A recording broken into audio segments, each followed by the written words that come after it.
Hi, and thank you so much for being here tonight to listen to the feedback that I've consolidated from those of you who provided information and suggestions after the NOLA 2018 Unite Runway show. First of all, I want to congratulate everyone on a job well done. Unite NOLA 2018 was off the charts amazing, and it was really hard to get any suggestions at all or feedback for ways that we can improve.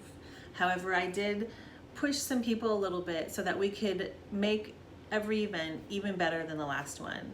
So I've consolidated the feedback into 3 topics: logistics, the dressing room, and the VIP experience. I'll go over these and then open up for questions, but I want to make sure I get through everything before we start having conversations about things. So the purpose is to not take things personally and negatively, but to be encouraged by the information that we've received so that we can make every Unite event even better than the last one. So the first one, or the first topic, is logistics, or the Contemporary Art Center, which I think we can all agree upon is a beautiful venue, and we're lucky to have our event there. We're also lucky that we have a connection to the staff so that they're wanting to work with us. 2 of the items are really one, but because there's such a big deal, I've made them into 2 separate items. So restroom location and the number of restrooms, or the lack of the number of restrooms, are the first 2 items. And although this building has a set number of restrooms, I think there are things we can do about it to have more restrooms. We have 700 guests, and that's too many for 3 restrooms. So a suggestion was to have the private portable restrooms on location. I'm not sure where these would go, but I think it's a good suggestion to combat that issue. The other logistical problem would be the VIP parking. And it's not really a problem or a logistical problem. It's great that we offer the valet parking to our VIP guests, but we want to make sure that they're able to get parked quickly so that they can get into the show and not have to wait in line. I did hear that a few people left the line and just found their own parking spots rather than waiting. So something that can easily be solved by just having an extra 2 or 3 VIP valet parking attendants. The second topic would be the dressing room. And this one, I really had to push the models to give us feedback because they were so thrilled with the event and didn't even know what they were going to experience. But I said, and I encouraged them to provide feedback so that we could make it better for the future models. So one thing would be the lighting, or the lack of lighting. The auditorium where the dressing room is not that bright. But even more important would be the backstage area where the models are walking over cords and in their heels and long dresses in the dark, and so we need to make sure that they have enough lighting to see and are safe. The makeup and hair artists that we had this year, I only saw 2 in the dressing room. There might have been more, but I didn't see them and I wasn't really looking.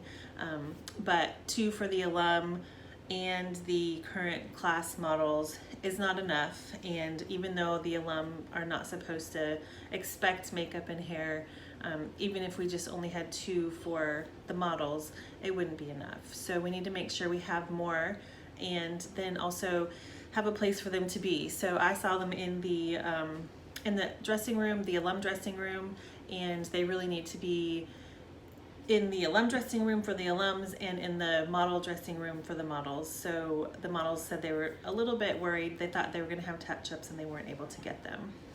And then one really positive piece of feedback was the having Hannah in the background, or in the dressing room, to help women get dressed and just kind of be there. She was very attentive and just be there to help the women when they can't bend over to buckle a shoe or anything like that. One suggestion was to have the alums be the Hannahs and have 1 alum per 2 to 3 women so that there's enough people back there to help them, but not too many. And then also the alums would be able to answer questions that someone who hasn't done it before wouldn't know, such as, can you see my leg in a slit? Should I wear nylons, full nylons, or knee highs? and just things like that that the alums will know because they've been on stage and have done the runway show before. But Hannah was amazing, and the specific feedback I received was we need more Hannahs. So Hannah, Eileen, thank you so much. The third subject or topic is the VIP experience.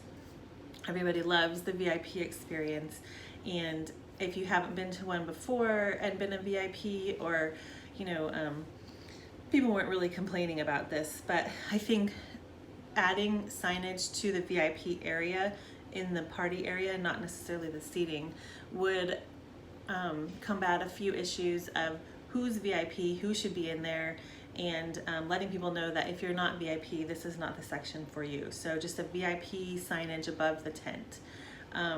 The location of the tent could have been a little bit better in that it was so far away from the dance floor that some people commented they were only in the VIP area and others were only on the dance floor and not using the VIP area. So we want to make sure that the dance floor is more centrally located in between everything rather than at one end. And then the who are the VIP. So the credentials are all the same, and it's difficult for the person manning the booth to know if they're VIP, if they're not, even if they say they are, or they switched lanyards with someone. So a suggestion was to have a scannable wristband. This is done at resorts, even very nice resorts. So it's not so taboo to have some type of official bracelet or wristband that you can put on that can be scanned when you go into the VIP section. Again, all of this feedback and these suggestions were kind of pulled out of the people responding. They didn't want to give negative feedback. They didn't see anything wrong. But when I asked them to really look and see what would you have liked to have had at the event, this is the feedback that I received. So my call to action is to address these things, and then the biggest thing that I think will make a difference in the future shows is to have a pre-con meeting the week before the show where Becky and Tara can go through everything in their notebook and let the leads know of that particular area. So whether it's Rhonda in the dressing room, or Debbie in the front with check-in, or me in the VIP section, or the entire group that's going to be helping hear everything that Becky and Tara know, so that these little questions and day of confusion can be avoided as much as possible, and we can focus on things that come up that we really need to handle. But again, congratulations. This was a wonderful event, and I'm so happy to have been a part of it. Thank you.